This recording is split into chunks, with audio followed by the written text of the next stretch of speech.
do Departamento de Ginecologia e Obstetrícia da nossa faculdade. Hoje nós vamos ter um convite, a reunião de hoje ficou a cargo do setor de cirurgia ginecológica, e a gente tem um convite para um membro ilustre, estrangeiro, internacional, que aceitou estar aqui com a gente hoje, o professor José Vitor Zanardi, que é prata da casa, né, Zé? E é doutor em ginecologia e obstetrícia pelo nosso departamento. Atualmente faz um Research and Clinical Fellow na Universidade de Sydney, né, como professor George Condos. E para ele é boa noite, né? Para a gente aqui é bom dia. Isso. E é um prazer ter você aqui, Zé, para falar para a gente sobre cirurgia avançada em endometriose. Agradeço desde já o aceite por estar aqui com a gente e passar a visão australiana da cirurgia avançada para endometriose. Todo seu, Zé. Ok. Obrigado, Júlio. Obrigado pelo convite. Obrigado a todos aí que estão assistindo. E realmente é um prazer estar aqui conversando com vocês. É um tema que eu gosto bastante. É um tema que eu tenho estudado, acho que nos últimos 6, 7 anos e tenho tentado me aprimorar mais. E falar com um departamento onde eu cresci, onde todo esse sonho, né, toda essa vontade de estudar esse assunto floresceu, é muito bacana. Estou me sentindo bastante honrado. E deixa eu ver como que eu começo aqui a minha apresentação. Vou apresentar agora. A tela inteira, será que é isso? Isso, tela inteira. Uhum.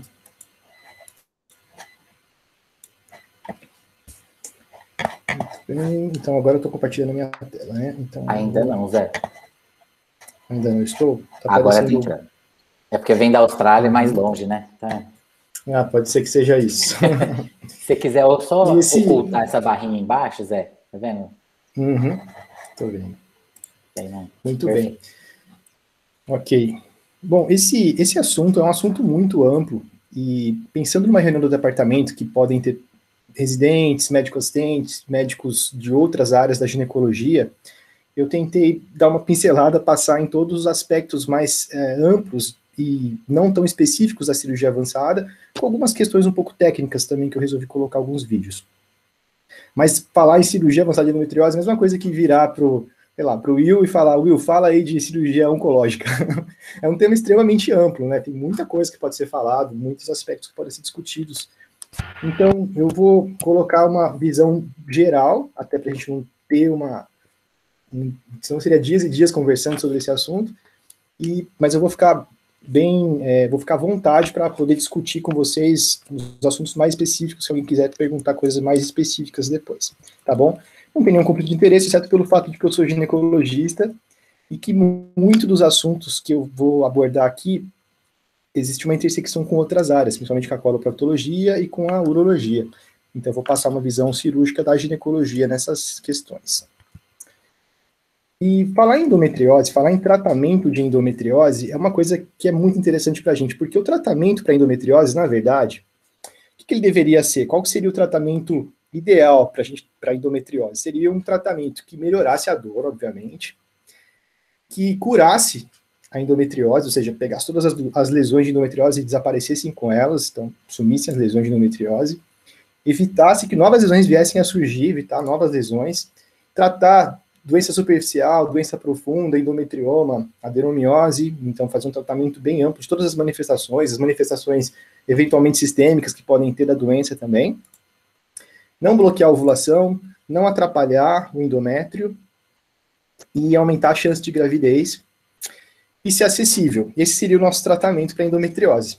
E principalmente ter a satisfação ou o dinheiro de volta. Isso seria o fantástico do tratamento. A gente não tem um tratamento desse para endometriose, até porque quando a gente pensa em tratar endometriose, a gente não tem nem tratamento para endometriose, assim, para doença. Endometriose, não existe tratamento para isso. A gente tem um tratamento para quê? A gente tem um tratamento para dor, muitas vezes, e para infertilidade. Na verdade, a gente não trata endometriose, a gente trata sintomas dolorosos e dificuldade de gravidez, basicamente, né? E, eventualmente, outras manifestações correlatas, mas que muitas vezes direcionadas para dor ou infertilidade. Essas duas áreas, a gente tem um monte de outros tratamentos possíveis. Pensando em dor, a gente tem um leque de oportunidade de tratamento, alguns com uma evidência científica mais robusta, outros ainda que sugerem que pode melhorar, aspecto doloroso, como supressão de ovulação, tratamento para sensibilização central, fisioterapia, orientações dietéticas, terapia cognitiva comportamental, exercício físico, meditação, terapia alternativa, pode ser que melhore, talvez, a gente não tem certeza, e a cirurgia está lá como sendo uma das outras oportunidades terapêuticas que existem. Além disso, para a infertilidade também, tem a reprodução assistida, tem as indicações de baixa complexidade, que podem ser questionadas ou não para paciente com endometriose, e a cirurgia também pode ser que tenha ali o seu papel. Eu digo pode ser que tenha, a gente vai discutir um pouquinho sobre isso, porque muito disso ainda não está respondido na nossa literatura. A gente não tem RCTs grandes, confiáveis, a gente não tem meta-análises tão sofisticadas com evidência de tão boa qualidade para poder apoiar uma decisão e falar de uma maneira tão clara de que a endometriose ela vai melhorar a dor tratando com cirurgia ou que vai aumentar a chance de gravidez com cirurgia. Existem casos selecionados, existem pacientes que podem ter melhora de dor, existem pacientes que talvez podem melhorar a chance de gravidez. Se a gente pensar naquela meta-análise mais clássica, teve agora uma recente do James Duff, do grupo do James Duff, que foi publicada no ano passado, em outubro, que ainda apoiando por aquele trabalho de 1997, do grupo canadense, mostrava que as chances de gravidez elas aumentavam, principalmente na endometriose mínima e leve, comparando a laparoscopia terapêutica com a laparoscopia diagnóstica. Mas e para a endometriose profunda, que seria o tema dessa aula? A gente não sabe. Pode ser que ela não traga benefício nenhum, pode ser que tenha algum benefício que a gente não sabe para alguns tipos específicos de pacientes. E pensando que existem grupos específicos de pacientes para isso, quando que a gente vai operar então? Quando que a nossa indicação vai ter algum sentido?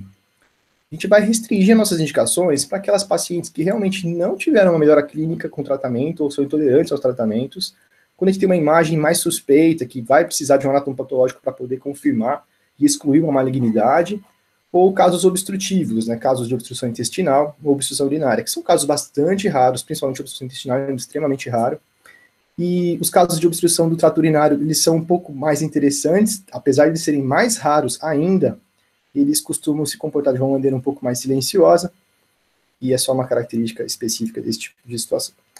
E a infertilidade? A infertilidade, a gente vai deixar ela um pouquinho de lado nesse momento, mas ela não é uma indicação cirúrgica se não tiver acompanhada de dor. Fazer cirurgia em paciente infértil sem dor nenhuma não tem um sentido, isso não se apoia em nenhum trabalho.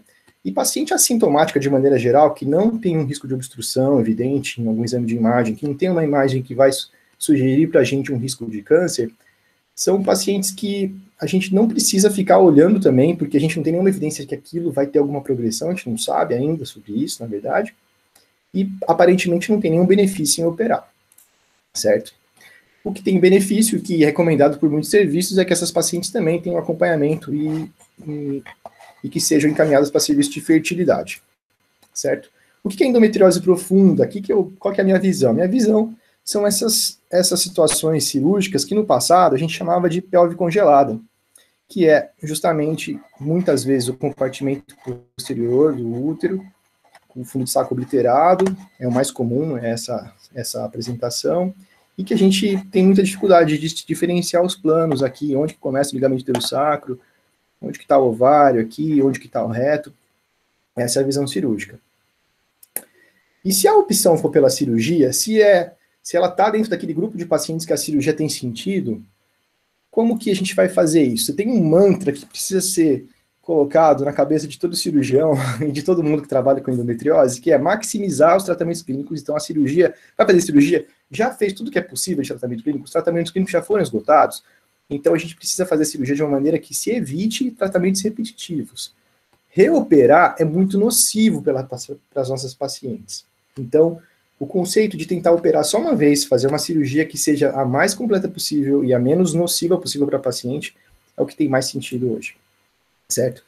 O sistema que a gente utiliza para poder quantificar as complicações de uma cirurgia é essa classificação de Clavendin, que a gente vai olhar principalmente para as complicações grau 3 e grau 4 e grau 5, que são as complicações graves, né, que foi necessária uma nova cirurgia ou uma nova intervenção, sem ou com anestesia, uma complicação ameaçadora à vida, com disfunção de um ou de múltiplos órgãos ou até a morte. Essas complicações são complicações consideradas graves, né, 3 e 4.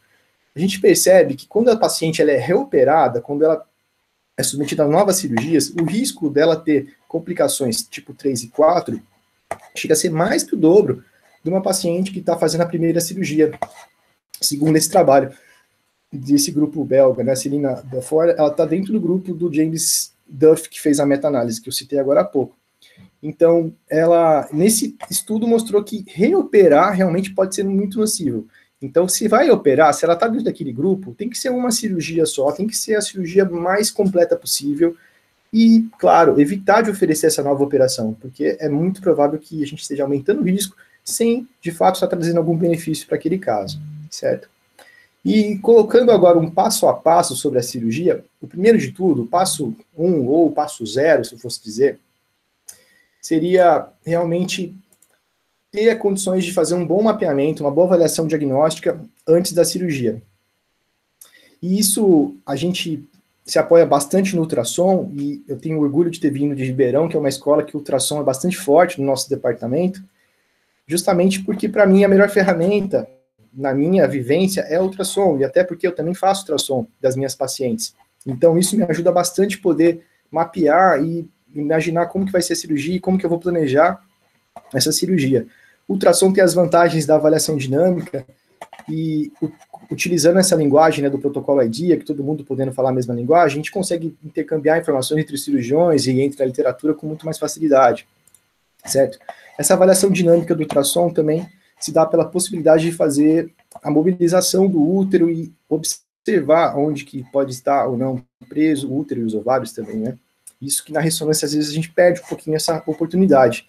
Mas a ressonância também é válida, existem vários trabalhos mostrando que a ressonância também tem uma sensibilidade bastante alta, bastante comparável ao do ultrassom, e alguns grupos no Brasil, principalmente alguns grupos do Rio de Janeiro, se apoiam quase que exclusivamente na ressonância, que acaba ficando um pouco mais restrito, porque aí vão ser menos pacientes que vão ter acesso e que vão ter menos cobertura para poder fazer esse diagnóstico e, portanto, vão ter menos chance de ter um tratamento mais adequado, certo? E supondo que a gente já selecionou nossa paciente, a gente passou por um bom diagnóstico, a gente teve acesso a uma boa ferramenta diagnóstica e resolvemos por uma cirurgia. A gente entrou, fez a laparoscopia, começou a cirurgia e a gente entra e vê essa situação. Vê lá o útero grudado com o ovário, provavelmente uma alça intestinal aqui grudada aqui atrás, provavelmente não tem, porque eu lembro dessa cirurgia. E por onde a gente vai começar, né? Como que a gente começa a abordagem cirúrgica, falando de uma maneira um pouco mais técnica, quais são os passos cirúrgicos de uma paciente que está sendo submetida a uma cirurgia de endometriose profunda? É importante estruturar a nossa cirurgia. A cirurgia de endometriose, e isso eu percebi tanto trabalhando em Ribeirão e depois aqui na Austrália também, os grupos eles tendem a fazer isso porque é muito importante que a gente sistematize o que vai ser feito primeiro em quase todos os casos. Claro que vão ter variações, porque vão ter doenças diferentes, mas se a gente colocar na cabeça os passos mais importantes iniciais, e aqui eu dividi em 4 passos básicos, os riscos vão ser menores, as chances da gente conseguir fazer uma cirurgia mais completa vai ser maior, a gente vai diminuir complicação e vai diminuir reoperação provavelmente. A primeira situação, então, já pensando na cirurgia, que seria o passo 2 aqui, é entender como que a endometriose está cometendo a pelve, fazer uma desiólise, né, liberar as aderências mais evidentes, mais importantes, e fazer uma exposição da pelve. Para isso, a gente precisa ter muito forte na nossa cabeça como é que é a anatomia normal e os nossos landmarks, né, o que é mais importante para a gente, mais nobre. Tá saindo um som aí, deixa eu abaixar aqui um pouquinho, porque para mim ficou um som alto no meu fone, eu não sei se para vocês está saindo um som. Bom, então, lembrando aqui da região do ureter, artéria uterina cruzando aqui por cima, fazendo aqui um arco, útero sacro, o fundo do saco de Douglas. São as estruturas nobres que a gente vai se atentar, tentar buscar isso, desculpa, fechei aqui, voltar, tentar buscar isso durante a cirurgia de endometriose, certo? Sem passar na seta, pronto. Como que, então, aqui imaginando que o sigmoide está grudado na parede lateral esquerda, aqui dessa paciente, começando na parede anterior e na lateral esquerda. A adesiólise, ela começa buscando esse plano avascular que se forma entre a alça, entre e a parede sem penetrar, sem entrar no peritônio. Então, é esse tipo de adesiólise que a gente inicia. Esse passo, ele é fundamental, a gente não pode ignorar essa estratégia, ela é o que vai facilitar para a gente fazer uma apresentação mais adequada da pelve, e tem um lema para isso, né? A gente tem que ir devagar para acabar mais rápido. Se a gente vai rápido, talvez a gente acaba entrando num plano errado, acaba trazendo uma complicação maior, que vai fazer com que a cirurgia leve muito mais tempo. Aqui, eu vou mostrar uma outra adesiólise com outros instrumentos. Está acelerado, mas também foi feito de maneira devagar. Então, aqui, mesma coisa, abertura da parede, para liberação do sigmoide, aqui acabou entrando um pouquinho no peritônio, no reto peritônio, não tem problema. Nosso objetivo é tentar entrar o mínimo possível para tentar fazer a exposição dessa lateral aqui da parede, certo? Então, esse seria o primeiro de tudo, ok? Na exposição, às vezes vai contemplar a gente abordar alguns cistos ovarianos, alguns ovários que podem estar na nossa frente durante essa cirurgia. Então, drenar os cistos, né, e eventualmente suspender o ovário faz parte desse passo cirúrgico agora. Drenar o cisto, é evidente que durante a cirurgia a gente vai procurar fazer um tratamento do cisto ovariano da maneira mais adequada possível, tentando preservar a fertilidade da melhor maneira possível, mas nesse momento, talvez só drenar para poder tirar o ovário ali da frente. E tem um problema, o ovário ele é muito friável, quando a gente mexe no ovário, ele vai ficar sangrando e ele vai ficar atrapalhando muito o campo cirúrgico. Então a gente tenta tocar o mínimo possível nele. Se é inevitável, ele acaba rompendo e acaba tocando um pouco mais, essa manobra de suspender o ovário, tem até alguns dispositivos especiais para serem feitos com essa finalidade, ela auxilia demais a gente, porque além de liberar a mão de um auxiliar que vai estar segurando o ovário o tempo todo para poder apresentar ali o compartimento posterior, também facilita a segurar um pouquinho o sangramento naquele momento.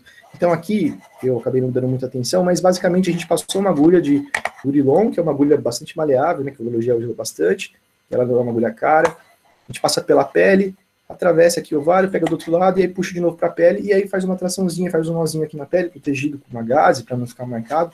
A gente mantém o ovário fora do nosso campo operatório. É bastante importante, isso leva 30 segundos para fazer isso, não chega a 1 minuto, e economiza um tempo lascado, facilita muito a cirurgia depois, porque aí os cirurgiões ficam com as mãos mais livres, né? O passo 3, na nossa estruturação da cirurgia, vai ser a identificação do ureter, e aqui a identificação do ureter, ela pode contemplar só saber onde o ureter está, por transparência do peritônio, pode ser que seja a própria ureterólise, que é liberar o ureter do peritônio, abrir o peritônio para poder enxergar onde que o ureter está, ou pode ser até liberar o ureter da parede, soltar o ureter da parede, que é aquele passo no reto peritônio que era muito mais feito pela oncologia, mas que na endometriose a gente precisa fazer com bastante frequência em algumas situações.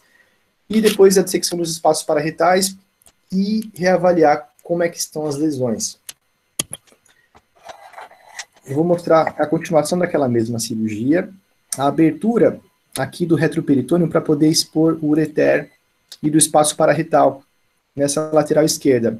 Então aqui já está abrindo o peritônio nessa região, então o retroperitônio está expondo, e o ureter ele fica visível logo aqui abaixo do peritônio nessa região. O ureter fica visível logo aqui, certo? Trabalhar medial ao ureter é uma região de bastante segurança para a gente. Então, sempre que a gente puder trabalhar medial ao ureter, a gente está mais tranquilo, com menos risco de lesão neural até, e com menos risco, claro, de comprometer o próprio ureter. Algumas outras abordagens de ureterólise, deixa eu passar aqui, eu estou repetindo o vídeo. Tem essa abordagem que já é diretamente sobre o ureter, deixa ele um pouquinho mais evidente. Essa daqui é o que eles gostam de fazer aqui na Austrália, eles gostam de fazer, deixar muito mais visível, de desnudar muito mais o ureter e ficar o tempo todo vendo ele. Alguns trabalhos que fizeram tentativa para observar se tem vantagem utilizar um catéter de pigtail, um catéter de duplo J dentro do ureter durante a cirurgia. Já foram feitos vários estudos relacionados a isso. Aparentemente, isso não diminui o número de lesão, aumenta a nossa chance de reconhecimento de uma eventual lesão durante a cirurgia. Então é interessante, a gente gosta de usar. Aqui na Austrália eles usam muito aqueles catéteres luminosos, né, que é legal pra caramba, mas é caro. Mas ele ajuda no reconhecimento de uma eventual lesão inadvertida, mas ele não previne lesão. o que previne lesão, o que mais previne lesão é a técnica cirúrgica, principalmente evitando abrir o mesoureter, abrir aquela região que tem entre o ureter e a parede, e principalmente a parede lateral e a parede posterior, que é onde está a principal vascularização do ureter. Esse estudo que foi feito com N pequeno, mas principalmente evitando de abrir aquela região em cirurgia oncológica, mostrou que há uma redução do número de complicações ureterais quando a gente evita de abrir aquela fáscia que existe logo no mesoureter, certo? Então é recomendado que a gente evite isso. Em algumas situações isso não vai ser possível.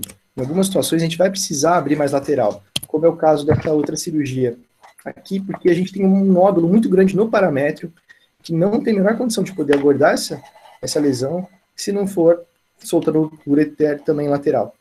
Essa paciente, com certeza, ela é uma candidata fortíssima a precisar de um reimplante ureteral, porque a gente vai precisar tirar esse nódulo todo, é muito provável que essa região já esteja comprometida, dificilmente a gente vai conseguir salvar esse ureter sem precisar reimplantá-lo lá na bexiga, e às vezes é o procedimento até mais seguro, certo? Quando não tem essa situação, quando não tem um envolvimento tão grande, assim, tão intrínseco do ureter, evitar ilaterar o ureter e evitar liberar o ureter tanto é mais saudável, menos riscos, e a gente vai caminhar num ambiente mais seguro, que seria medial o ureter, ok? E aí, passando para o próximo passo, a gente vai para o tratamento específico de cada doença que nós estivermos tratando.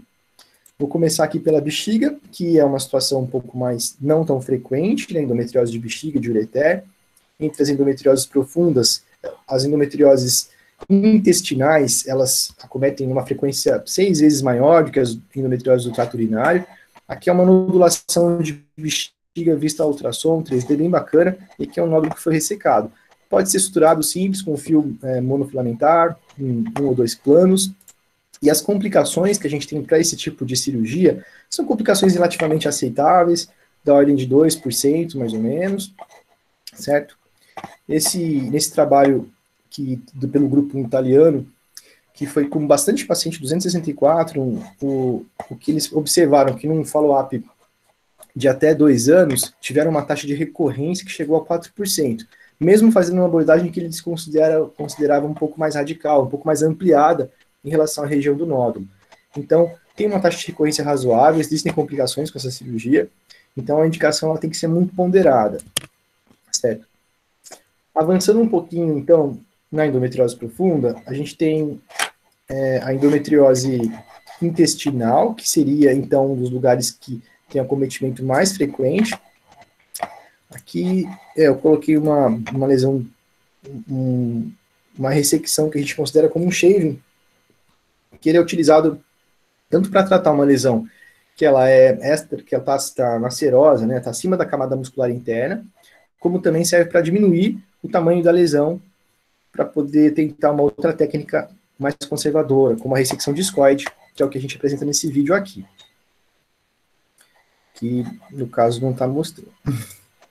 Bom, a ressecção discoide, ela é uma ressecção que basicamente a gente vai tirar uma tampinha do intestino. Poxa, esse vídeo é bem legal. Pena que não está rodando. Daqui a pouquinho eu vejo se eu consigo mostrar ele de alguma outra maneira. E eu tenho a ressecção também segmentar. Nesse vídeo agora que eu vou mostrar da ressecção segmentar, a gente faz a ressecção segmentar retirando a peça pela vagina, sem precisar fazer uma abordagem, um corte maior no abdômen, sem precisar fazer uma laparotomia. Como que a gente fez isso? Então, a gente fez a abertura, uma paciente que ela era esterectomizada, ela tinha feito um tratamento, tinha feito a remoção do útero, a lesão no intestino está aqui, a gente fez a abertura da vagina,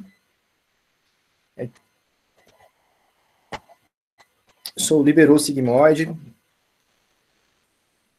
e a gente vai colocar a pinça jacaré aqui, deixando toda a lesão para a jusante aqui da pinça.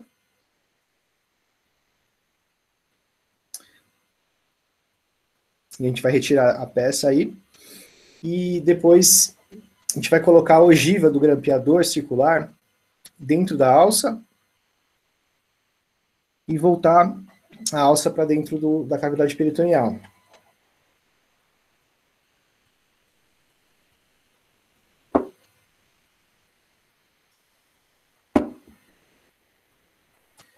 Depois a gente faz, lógico, né, o fechamento da vagina, e aí, com um grampeador circular transretal, a gente faz a anastomose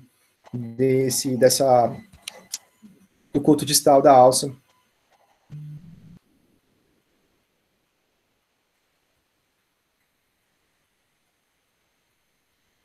Na ressecção segmentar, que não é feito por um orifício natural como pela vagina, igual nesse caso, a única diferença é que é feita uma laparotomia para poder retirar a peça, uma mini laparotomia. Então a gente faz uma mini incisão de Phillips steel, tira a mesma peça que foi tirada pela vagina, tira pelo abdômen, coloca a ogiva do mesmo jeito, volta para dentro do abdômen, e aí faz a anastomose. Da mesma maneira, certo? As cirurgias de abordagem de endometriose profunda do intestino, na nossa casuística, a gente tem uma complicação baixa, com um índice de estomia menor que 2%, com índice de hemorragia baixo. Aqui, umas hemorragias que a gente teve foi principalmente relacionado à ressecção discoide, e que foram tratados de maneira conservadora, que não precisaram de reabordagem, e baixíssimo índice de infecção.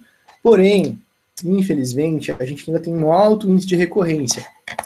Nessa revisão e nessa meta-análise, que foi publicada agora em 2019, essa recorrência, ela pode chegar até 50% em 5 anos. Então, realmente, mais uma vez, a endometriose profunda, ela é um tratamento interessante, que pode melhorar bastante dor e qualidade de vida de alguns grupos, algumas pacientes selecionadas, mas ele não é um tratamento perfeito, a gente pode ter recorrências bastante altas. O que se sabe é que quanto mais se tira de lesão, menos é recorrente, menos haverá recorrência. Porém, quanto mais se tira, também mais complicações a gente pode ter.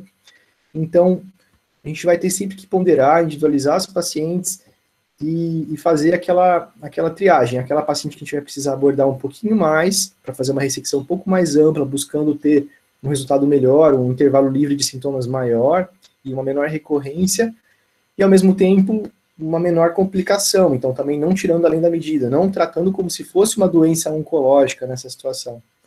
E essa ponderação, ela é fundamental, e fazer isso é o trabalho dos grupos, né, de cirurgia que trabalham com endometriose, com dor pélvica, certo?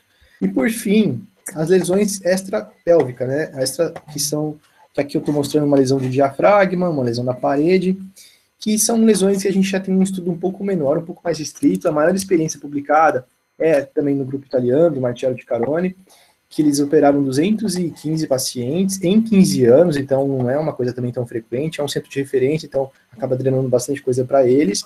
E eles elaboraram um algoritmo, mas ainda assim eles descreveram as complicações que eles tiveram, que não foram muitas, foram complicações bastante aceitáveis e comparáveis às outras etapas, aos outros tipos de abordagens cirúrgicas que eu comentei agora há pouco, de endometriose profunda do intestino e do trato urinário. Porém, só que a gente ainda não tem uma descrição em relação à recorrência e em relação ao benefício que essa paciente pode ter. Quanto mais ainda em eventuais outros benefícios, como por exemplo, será que operar uma lesão no diafragma traz algum tipo de benefício para a fertilidade? Eu acho que é pouco provável, na minha opinião. Mas, enfim, a gente não tem dados em relação a isso.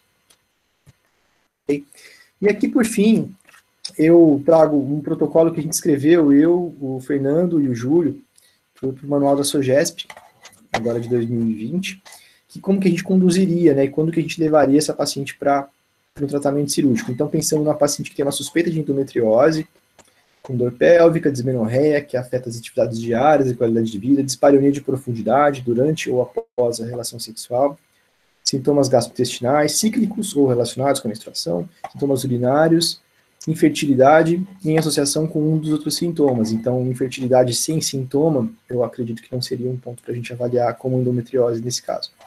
Avaliar a necessidade individual de informação e suporte e oferecer para a paciente a possibilidade dela anotar e fazer uma mensuração diária desses sintomas. É fundamental que esse exame físico seja feito buscando avaliar como é que é a mobilidade dessa pelve, e se existem massas também palpáveis, principalmente na região posterior, na região do útero sacro, no fundo do saco posterior, e se esse útero é móvel ou não, certo? Se essa paciente não tem um exame físico alterado, ela pode ser conduzida com um ultrassom transvaginal comum, simples, que se tiver a ocorrência de endometrioma, ou então o slide sign negativo, ou então uma lesão no fundo do saco, essa paciente ela deve ser encaminhada para um ultrassom mais especializado, né? Ou então para uma ressonância, para poder fazer uma avaliação mais completa em relação à endometriose. Se essa paciente não tem achado de ultrassom, o exame físico já não era alterado, não tem achado de ultrassom, essa paciente ela pode ser seguida com um teste terapêutico inicial, mas se a fertilidade for um fator de prioridade, a teste terapêutico, que incluiria supressão de ovulação, realmente não vai ser uma opção para ela. Então, aí ela deve ter envolvimento de uma equipe multidisciplinar com a contribuição de um especialista em fertilidade, certo? E os outros testes da fertilidade também devem ser aventados nesse momento para essa paciente, certo? E aí, caso a paciente apresente algum desses sintomas graves, persistentes ou recorrentes em endometriose, se o tratamento inicial não tiver sido eficaz para aquela que está fazendo um teste terapêutico, ou tiver sido contraindicado, ou se ela tiver uma endometriose profunda, que envolva o intestino, a bexiga ou o ureter, ela deve ser avaliada de maneira mais completa no exame de imagem. E essa paciente que na avaliação específica foram achados dados relevantes que merecem uma condução especializada, essa paciente deve ser encaminhada para um serviço especializado em endometriose. E aí, se persistir sintoma decorrente da endometriose ou refratário, se tiver lesão no ureter, no apêndice, no íleo ou suboclusão intestinal, essa paciente provavelmente vai necessitar de um tratamento cirúrgico, certo? Lembrando, mais uma vez, que a gente tem várias opções terapêuticas para endometriose. A cirurgia é só uma delas. A cirurgia não é um tratamento perfeito, é um tratamento que inclui uma taxa de complicação elevada e com uma taxa de recorrência ainda alta. Então, também não é um tratamento que cura a endometriose. Mas em muitas pacientes, é a única oportunidade que a gente tem de melhorar. Tem paciente que simplesmente não consegue ter relação sexual por conta de um nódulo que ela tem, que fica ali bem no fundo do saco posterior, que está grudando no reto, e que ela simplesmente não tolera a possibilidade de pensar em relação sexual. A cirurgia para ela vai ser muito benéfica. É provável que essa paciente pertence ao grupo de pacientes que melhoram bastante. Mas também existem outras pacientes com outros tipos de lesão, como aquela do diafragma, outras lesões menos estudadas, ou mesmo outras lesões superficiais que a gente também não tem tanta certeza, o quanto que a abordagem pode trazer de benefício e que a oportunidade de terapêutica com outras opções podem trazer bastante benefício para ela também, e que devem ser esgotadas antes da indicação cirúrgica. Certo? E aqui, essa frase do Garcia Velasco, ela é uma frase que é muito relevante e que eu gostaria que ficasse também na cabeça de todo mundo que estiver pensando em operar uma paciente com endometriose, que é sempre pensar por que eu faço o que eu faço, né? Isso é algo fantástico e extremamente relevante. A gente tem que estar sempre se questionando, porque hoje a cirurgia de endometriose, ela tem esse campo, que eu acredito que ele é limitado, mas que ele existe. É possível que no futuro, se a gente tiver um tratamento melhor, se aquela pílula milagrosa que eu coloquei no começo dos slides, ela existir, é muito provável que a gente não precise da cirurgia mais. Ok? Então, esse tipo de situação, ela precisa ser sempre reavaliado e repensado. Ok? Mensagens finais. As pacientes candidatas à cirurgia de endometriose avançada, elas devem ser encaminhadas para centro especializado, porque isso vai permitir um diagnóstico mais acurado, vai permitir com que haja redução de complicações intraoperatórias, porque essas abordagens, elas possuem uma curva de aprendizado elevado, então é óbvio que a equipe que faz com mais frequência, vão observar menos complicações cirúrgicas do que aqueles que fazem de vez em quando, ou nunca fizeram. Então, um centro especializado, eu acho que é muito interessante para acompanhar essas pacientes. Limitar e evitar ao máximo as reoperações decorrentes de cirurgias incompletas. Então, uma paciente que é avaliada e operada num centro não especializado e que eventualmente não faça uma cirurgia completa, ela vai, infelizmente, correr o risco de precisar ser reabordada. E reabordagem é igual a mais que o dobro do risco de complicações. Okay? Aqui uma fotinha para homenagear o grupo que operava comigo em Ribeirão, o Fernando, o Parra, a Dali, e desse grupo que eu trouxe a maior parte dos vídeos que eu mostrei nessa aula. E é indispensável a gente ter uma avaliação cirúrgica sem uma boa avaliação diagnóstica. E aqui o ultrassom, provavelmente da Liliane, que é quem acompanhava bastante a gente nas avaliações de endometriose, certo? Então, pessoal, era isso que eu tinha para discutir com vocês.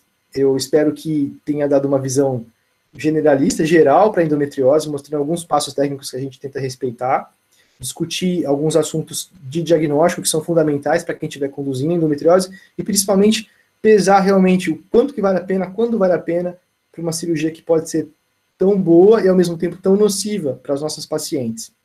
Tá legal? Obrigado, Zé Vitor. Foi excelente a apresentação, deu uma visão bem global, bem geral de quando e como abordar cirurgicamente a paciente com endometriose avançada.